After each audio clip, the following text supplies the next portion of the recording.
We're live. 1 second.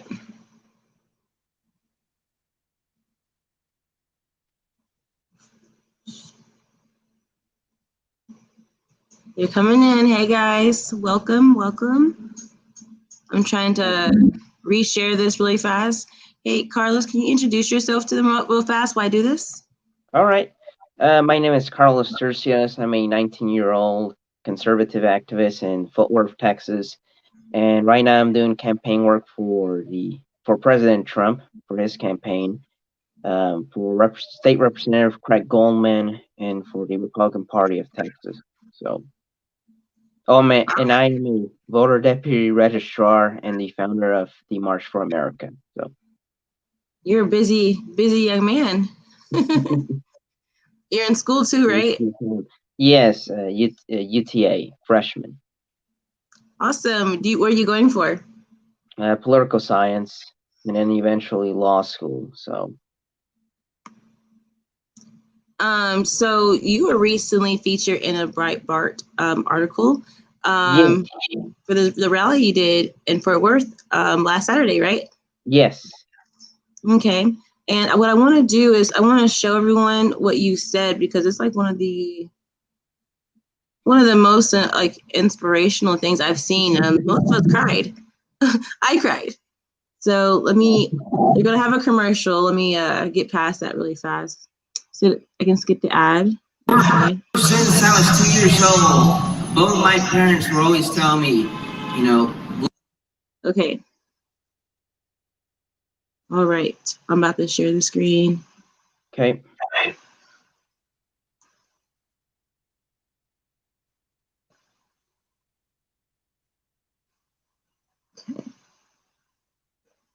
Love this country, appreciate what you have, because where I came from, we don't have plumbing, we don't have running water, we don't have electricity, we don't even have bed. And they would always tell me to appreciate and be grateful for everything that I have. And I kept that concept. I always grew up with that. And I think it's so important that our kids grew up knowing that they have a lot of things that 100 million people or 1 billion people do not have. Where my father grew up, he slept on the floor. There was no bed, there was no electricity, no TV whatsoever. He worked very hard in the fields. He went to school and they didn't have windows, but he didn't give up. And at the age 16, he came to this great country during the Great Reagan era. He came to this country, he didn't know English. He didn't have a lot of things. He was dirt poor. My grandparents, my uncles, my family members, they're all dirt poor. They all live in one cramped apartment all together. And despite that obstacle, despite all of the hurdles that he had to go through, he never gave up. He went to school and they discriminated him. They say, "Oh, you're I don't know why Mexico, go back to Mexico. Oh, you're not rich. You're poor." They discriminated him. And also, most importantly, because he didn't know English. But you know what? He didn't care. He worked hard. He learned English. And guess what? He was the top 10 of his class in Trumbull Tech here in Fort Worth. Top 10. And he was an immigrant. He didn't even grow up here. He barely came here 3 years ago when he graduated. And all the other kids who grew up here, they were all at the very bottom. But the point is, he believed in the American dream. He worked very hard. He got a good paying job, and then he raised his family, and then he continued fighting, and he accomplished the American dream. He didn't even know to college, ladies and gentlemen, and he makes more money than some people who were born here with a PhD. Isn't that the American dream?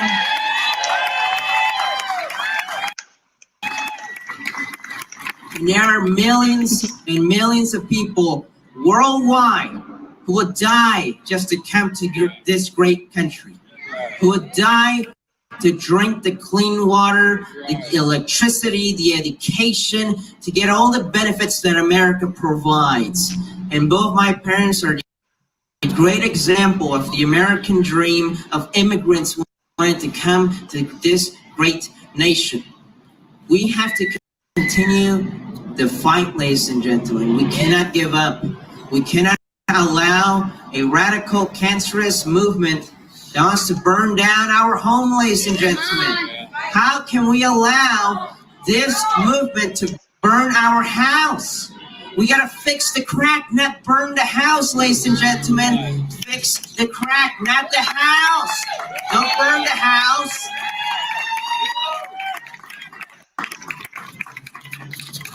And because of my parents, because of what I've gone through, I am going to continue fighting for this great nation. I mean, it's very important that everyone here continues fighting for this great nation, continue loving this great nation, continue learning the history, valuing the Constitution, valuing the rights that we have right now, valuing the home, valuing the water that we have, the electricity, the flag that we see up there, because I do not want to see my great-grandchildren when I'm dead. I do not want them to see another flag up there. I want them to see the red, white, and blue.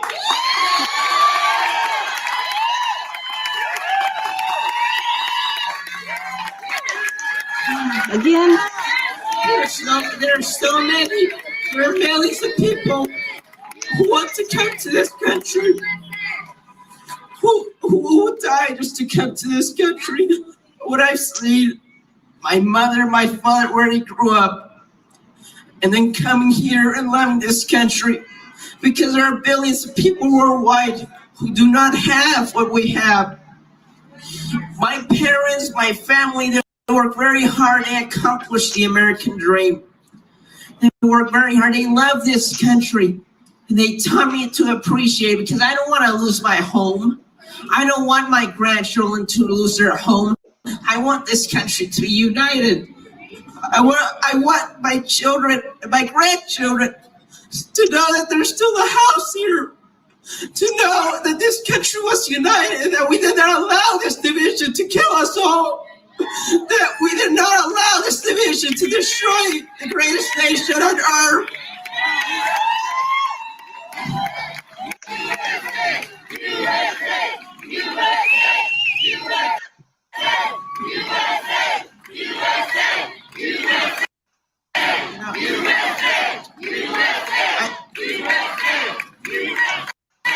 You know, at the end of the day, we're all Americans, we're all human beings. I don't care if you're gay, you're black, you're white, we're all Americans at the end of the day. And most importantly, I do not care if you're a Democrat or you're independent. We're all Americans, and we all need to come together and love this country. At the end of the day, we all need to teach love for this country. Don't burn down this house.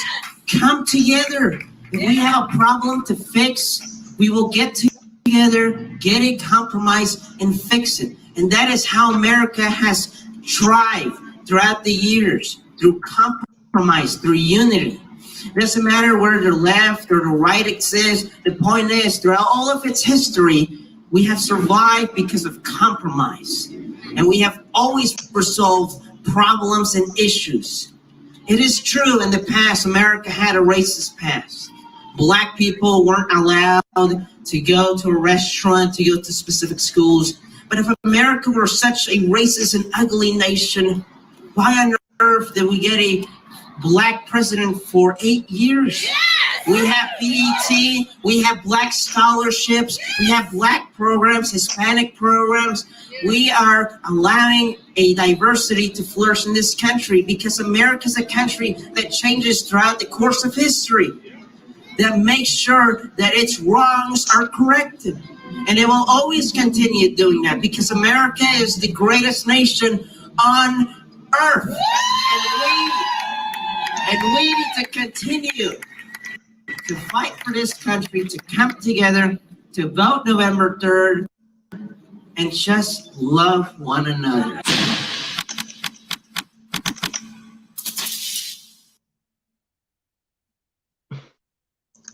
That was awesome. I was watering, my eyes are watering again.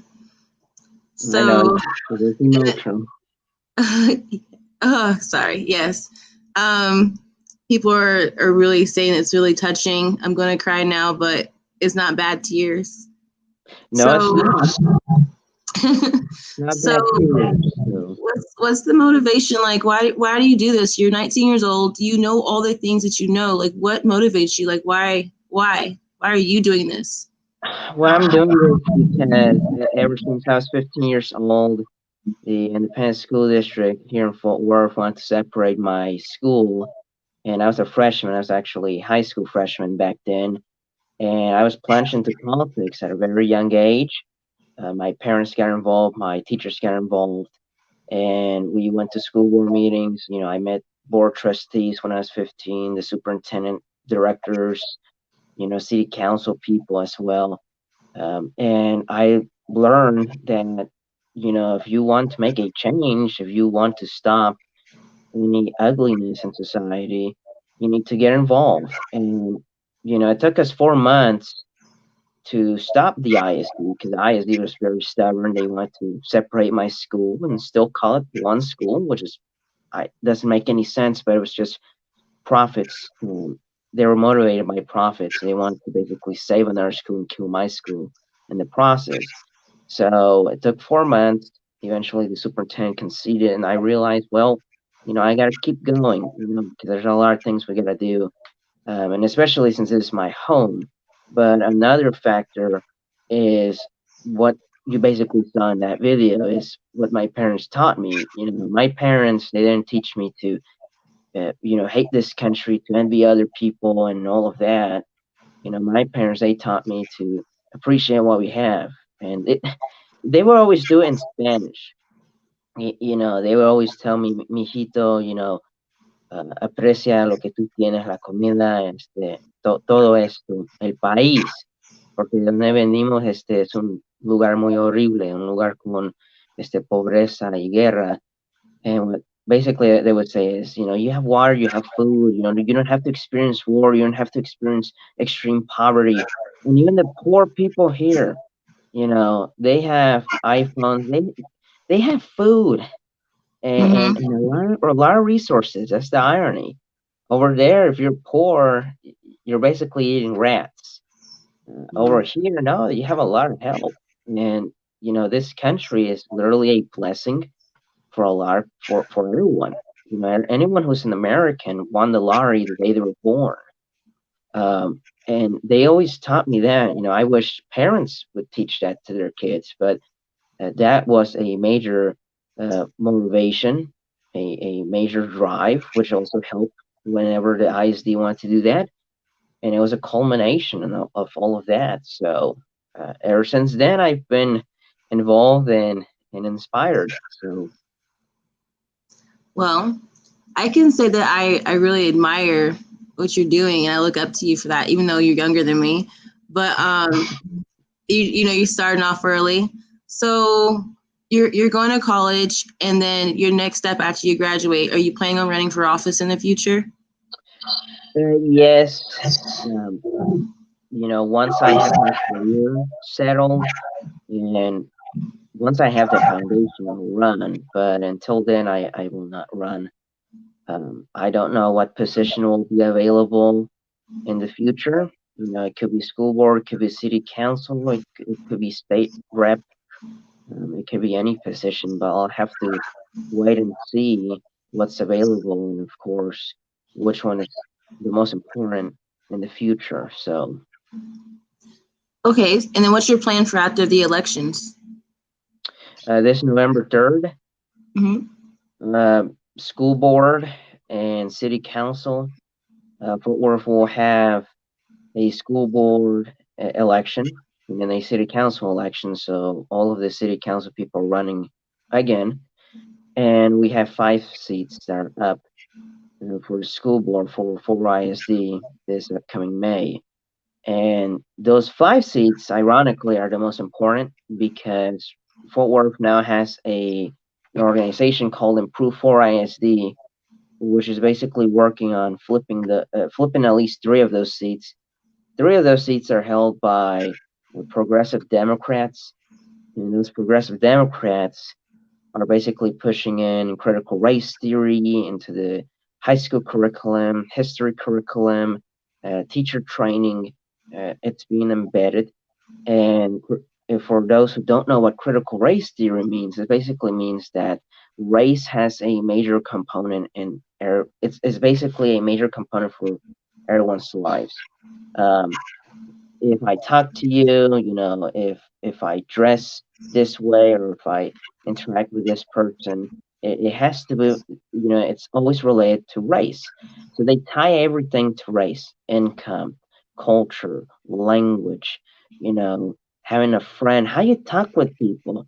And that's why they come up with terms like microaggression, white fragility, which basically states that, if you are a white person, you're going to be fragile on a lot of things. You don't understand what black and brown people have to go through. So they make everything about race. Mhm. And since that's being fed to um, our students, of course, primarily black and brown students, are suffering because, just recently I graduated from high school and we had a lot of African American students that did not perform well in those tests and classes because they were always telling my teacher, why should I even try? The white man is always going to oppress me.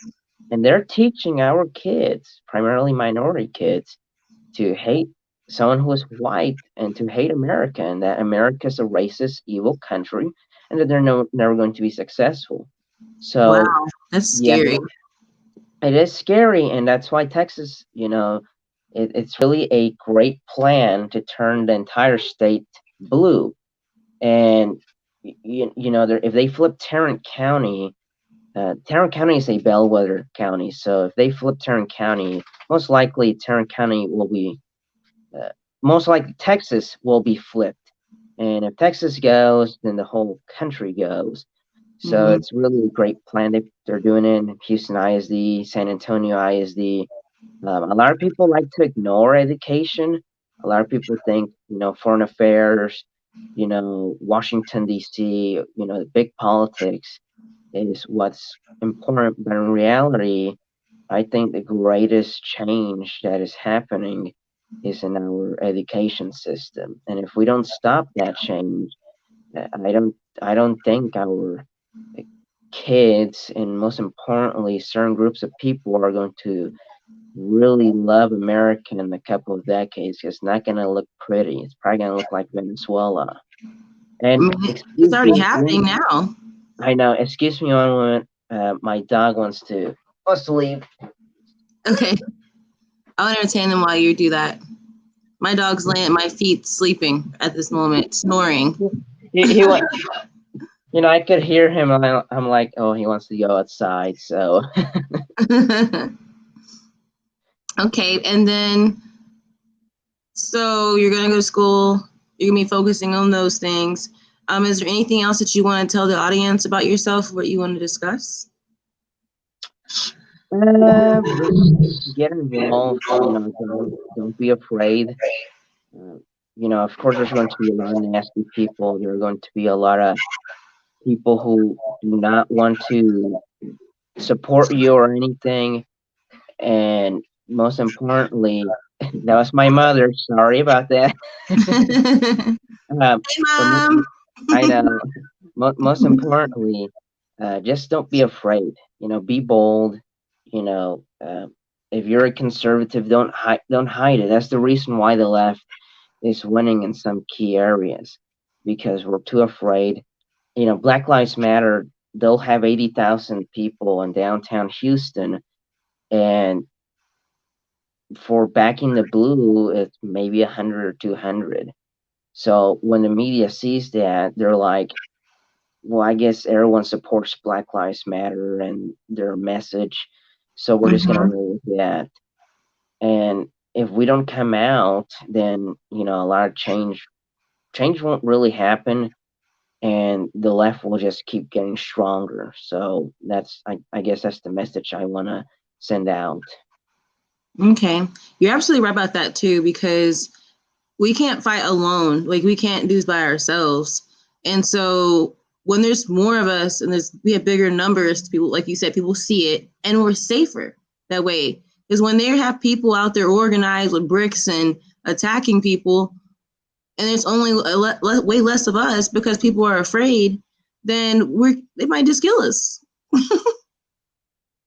Yeah, no, no, that is true. Everyone needs to come out, and the more numbers we have, the more of an impact we will have. Mm-hmm. Now, someone said immigrants make the best Americans because many know what they have left behind. Many born Americans are spoiled and simply out of touch with a lack of freedom and opportunity others don't have elsewhere. That is so true. We're so spoiled. Yeah, that's true. And then my video keeps buffering every few seconds. I'm so sorry. I don't know why it's doing that, but I don't know if it's Periscope or something, because I've been trying to watch other videos in Periscope and I've been having those issues as well. Someone says only 8% of our university and college professors identify as conservative or Republican. Yeah, that's a big problem. Yeah, that's that a is big problem. Let me see if I missed any more questions. And I have Carlos's information on here. I need you guys to follow him on Twitter. He's also on Instagram. Is it the same handle? For Instagram, it is. Let me check. I can type it in the comment section too. Real Carlos E. Tercios. And then Facebook, it's just Carlos E. Tercios. Okay. There's a page.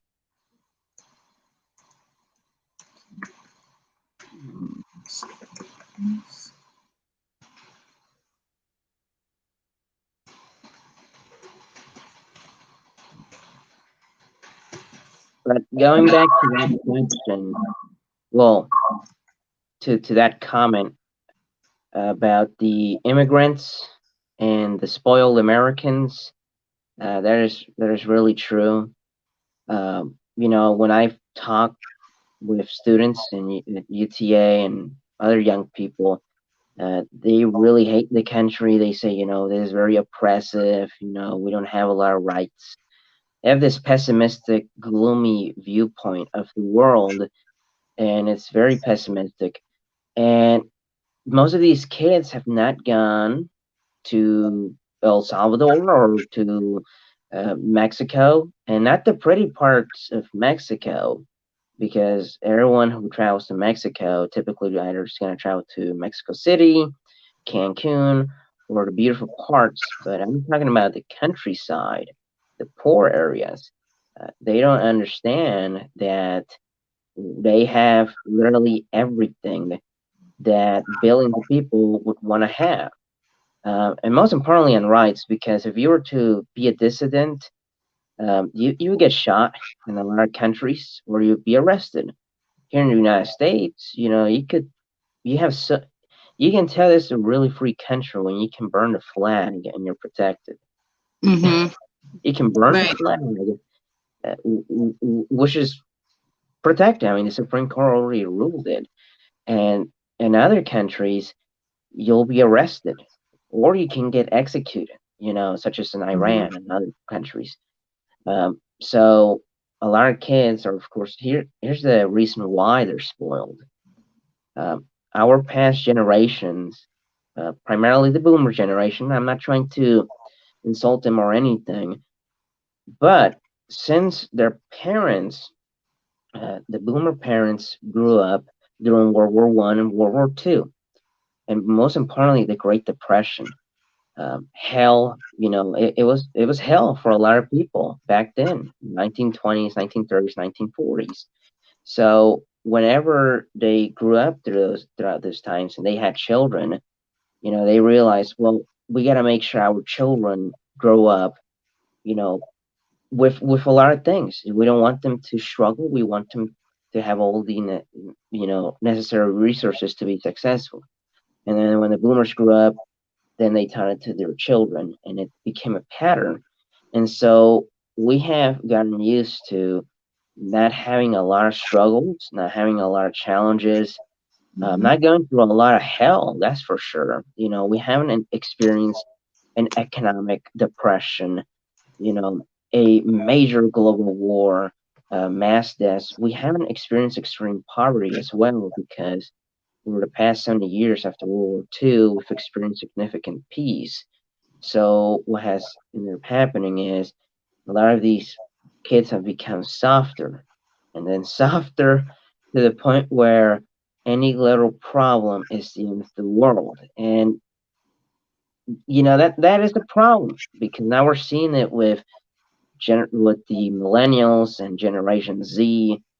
Now they're sensitive as hell, on everything, and they can easily be manipulated. So that's a huge problem. Mhm. Yeah. So, And then someone in the chat said that they were born in Germany and they were surprised that we can burn the American flag because they'd never seen it before. But it's been on the news quite a bit. Well, it's been, independent news, like.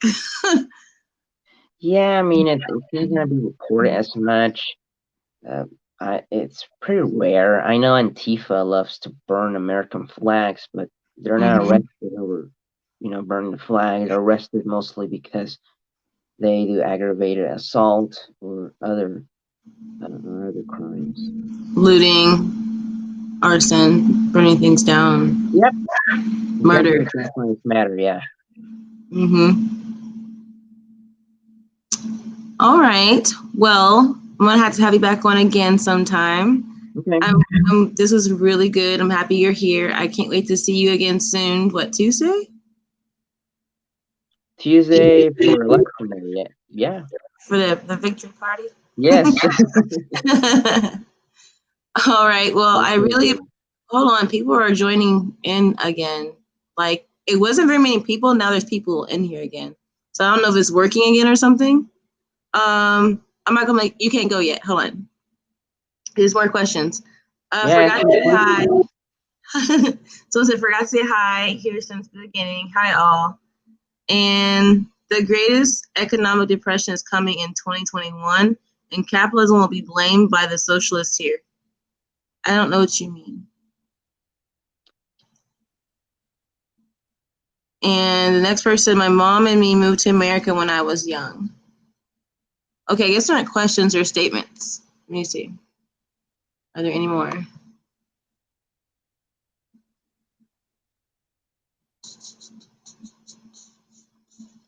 Oh, I missed one. Rule of law in a constitution that protects the rights of individuals rather than protecting special groups. Okay, this question was when you were talking about, when I asked you what you plan on doing after the election, I believe, is when this statement came up. And I think he met Jace before. He said, wow to your speech. And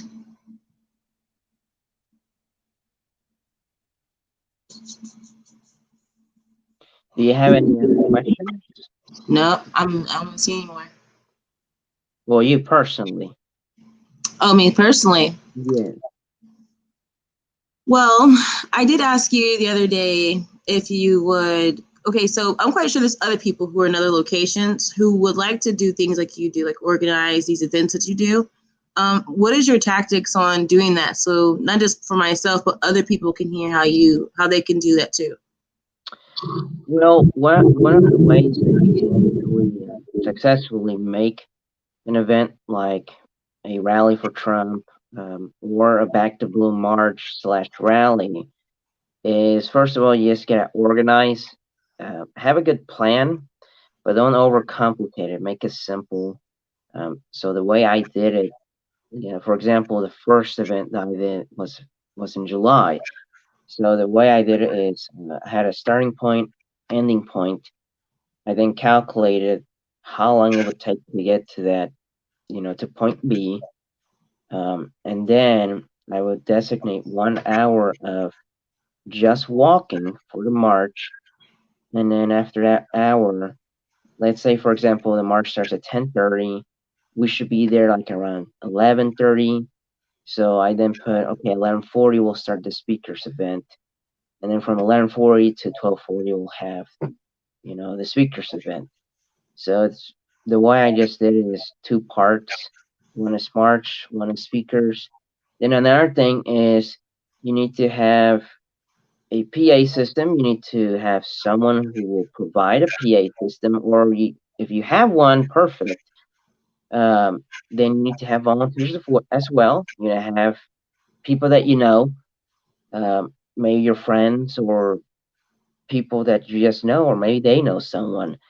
And third, you need to have security. So here in Fort Worth, I don't have to pay for security because 4PD will do the job of a security company. Mm-hmm. So you need to know where you live as well. So if you live, let's say, in a city like New York, it's gonna be hard because New York is very liberal. I know, for example, in downtown Dallas, they'll charge you $60 per hour just to have an officer. That's for one officer. So if you want to have like a march and have security, primarily officers, you need to pay them. So the way I would do it is I would get a security company, but one that would volunteer. And there are several. You'll be surprised. They don't charge. The last 2 events that I had, they provided security and they didn't charge whatsoever. So have a good plan. That's I guess the advice I would give, and know how many people can help and provide resources. And then, so when you're sending the invitation out, you're sending this to like different Facebook groups, correct? Yes, basically.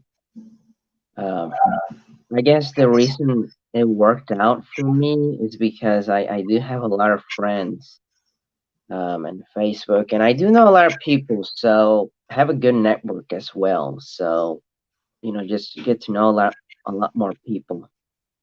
Mm-hmm. And then how are you finding your speakers? I'll admit, connections. Someone knew, and then boom. Some of them, of course, I personally knew. But I do reach out to people who I don't know whatsoever, like the gay Republican. I didn't know. But I realized, he lives in Dallas, so I realized why not invite him. I invited him, and of course he responded, which is pretty rare for people who I don't know, because typically they don't respond. Mm-hmm. But he did. So you just gotta try. Of course, use your connections, and you'll get something. Okay, cool. And then, do you plan on doing more events like this in the near future, or why would you do those events? I'd say the pro-life march this January, because every January we have pro-life marches. We have one in Dallas, and that's organized by the March for Life, but we don't really have one in Fort Worth. So I may do a March for Life, 4th of July maybe, but until then, I really don't have plans right now, other than January. I do have community service plans, but that's right now in development. So Okay, I will help you in January. all right. So Good. if you need me to get some folks rallied sure. up with you, I'll be there helping you then. Just make sure you give me the dates and times and stuff so I can be there. I will. Awesome. Well, this time I'm not gonna hold on. Someone said I can't think of questions I want to ask. And someone said start with finding out what your local government requires. Okay. Thank you. Okay, so that's gonna be all of it for now. Okay. You're welcome to come back on anytime. Just hit me up. And I can't wait to see you again on Tuesday. All right. I'm going to go ahead and end this live, but don't go anywhere, Carlos, okay? All right. All right. Bye, you guys. Bye.